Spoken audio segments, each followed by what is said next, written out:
Hey, welcome back to the Vinyl Village Garage. My name is John. This is the Mockingbird, and this is what we're working on here. Building a car in a two-car garage, limited space. I don't see a whole lot of expensive tools sitting out here. Yes, we've got a compressor and a welder, but I consider that your almost basic hand tools or tools you would have for trying to do something like this. But what you don't see, a frame table. You don't see an alignment rack. You don't see any special chunk of steel on the floor. That doesn't mean this car is going to be a piece of crap. It doesn't mean this car cannot come out well. It just means to continually check what you're doing, and you have to stay on top of it, and you have a lot more measurements and a little more time involved to ensure the final product is correct. Would it be easier with a body jig frame table? Potentially, absolutely. But those cost money. And if you're only building one car, well, you got to debate where you put your eggs at. Now, me personally, I'm cheap. I'm trying to show you that it can be done without these tools. But if you choose to use them, absolutely. Or if I had a frame table at my disposal in this little garage, you best believe I'd be using it. It would save me a lot of time. But it doesn't help you, or at least educate you, or see how it can be done without it. I'm not saying it's a walk in the park. I'm not saying it's easy, but it still can be done successfully. Instead of using a flat, solid piece of steel, which keeps its shape, we use a virtual floor, basically set up with plumb bobs, tape measures, and bubble levels, and then keep checking it from that point forward. So I just wanted to share with you that you don't always have to spend all the money on those special tools. You still can get good results, but there's a cost. Not to say money, but it's going to be time and double checking. But the cool thing about this car is you're taking notes. You can write right on the side of the car. So you'll find in my shop here, I've got these Sharpies everywhere to continually make notes, write things down. I've taken a measurement from the floor to my bubble level to make sure my virtual floor is still level, and I'm continuously checking things. So as I cut things apart and move things around, that's how I'm getting things straightened back out. So with that being said, if you're wanting to build an F-body convertible, Firebird or Camaro, there's some things you want to know or do, or even not just applies to just the convertible. It's things I want to share with you before getting too involved. Quick little tips to ensure that you're still going to get a great final product without a headache halfway through. Well, let's start here with the main body of the car. The rocker panels, clearly heavier gauge steel, multiple layers for a convertible in comparison to a coupe. So they are not really necessarily interchangeable. Could you put a convertible rocker in a coupe? Absolutely.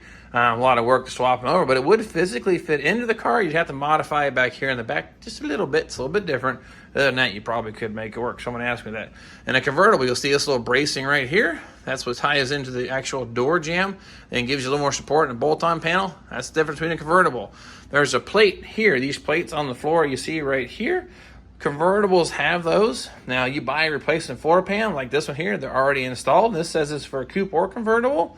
Now, technically, you could leave those on there. It won't hurt a thing on a coupe, but originally only came on a convertible, so that was something else.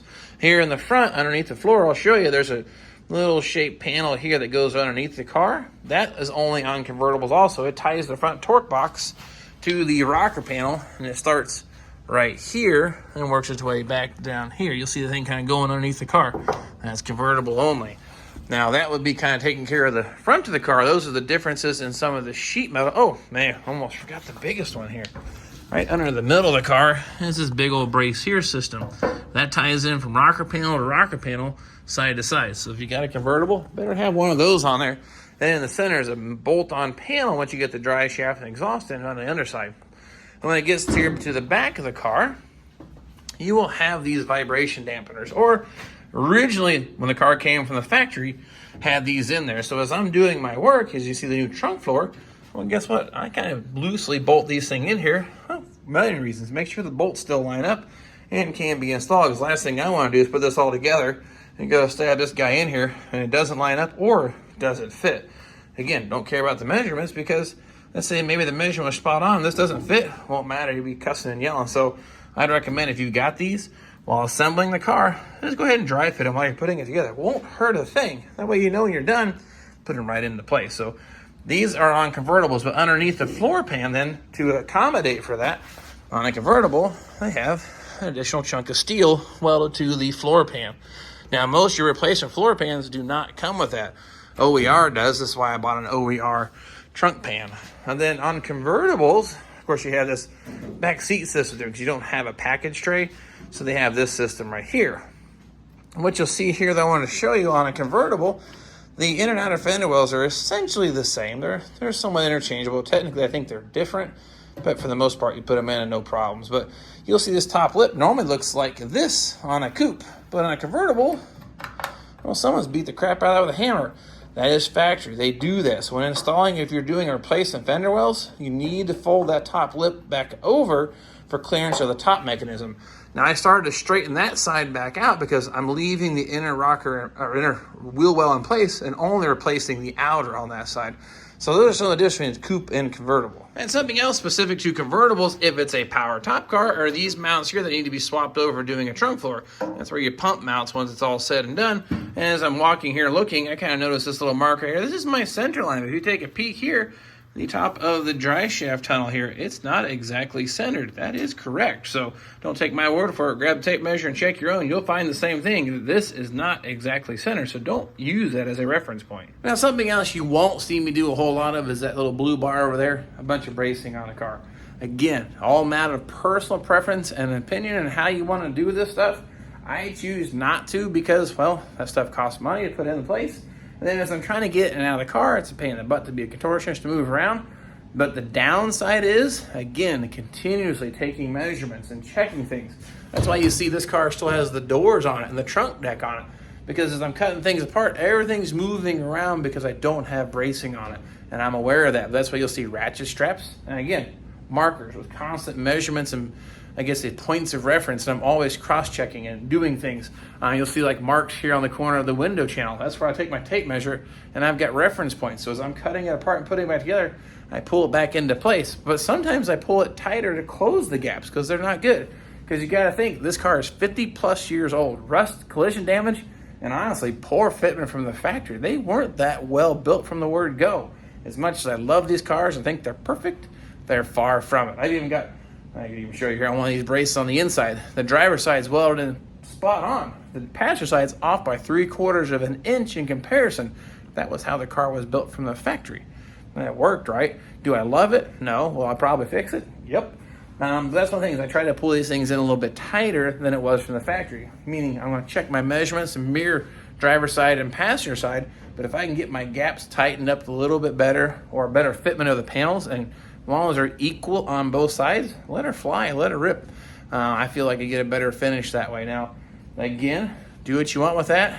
The bracing, it's up to you what you decide you want to do, but me personally, minimalistic. That's just how I go. Now, those of us that put these cars together before know exactly what this piece is right here.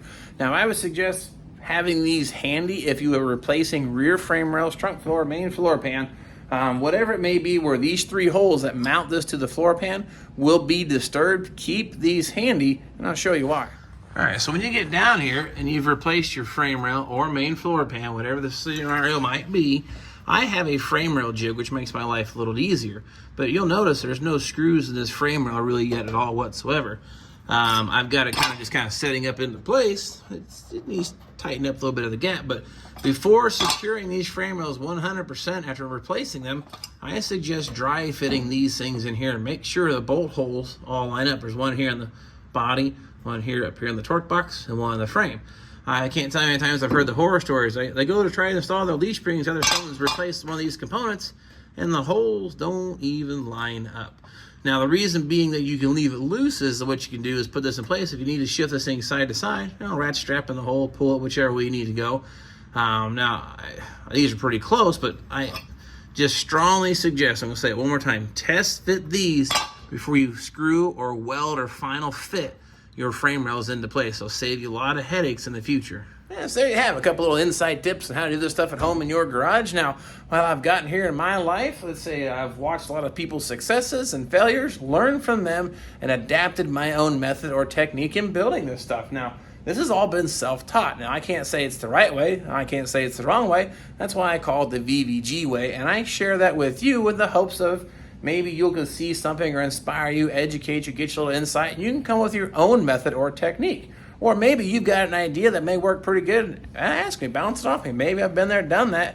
Either I can tell you it didn't work or it worked great, or maybe you have come up with the next great idea. It's going to help all of us put these cars together. So I encourage you to ask or share your thoughts on these things and tell me, John, that doesn't work for you, or John, that doesn't work or worked great. I appreciate the feedback. Either way, it's all an educational scenario as we're trying to do here at the VVG. Share the knowledge. And that's what we're going to try to do, build that community. So I'm a little bit of a rant here, kind of covering some of the bases on trying to build one of these cars, a little bit of the insight. And then, of course, as you can tell, I still got a lot more work yet to do here on the Mockingbird project. So I'm going to probably get in here today. The reason I don't have a whole lot going on, that's just a bunch of screwing and welding. Not super excited because I figured I'd share some of the inside stuff here or what's going on in my head on these projects and why I maybe make the decisions and why I go the way that I have. So nonetheless, I'm going to finish up some more of the work here. Whenever I get into probably doing some fender wells, definitely grab the camera, show you how to rip these things out of there, get them replaced and positioned in the best possible location for the best fitment of the panels in the future. So you don't want to miss that. So hey, please subscribe. Doing really good. Love to hit the 10,000 mark here this year, which I think is going to happen, but it doesn't happen without you sharing and liking and of course subscribing just the same. So appreciate you following me on the journey of the Mockingbird. Plenty more F-body rebuilds here at my little 2-car garage with minimal tools coming your way, and I hope to see you guys then.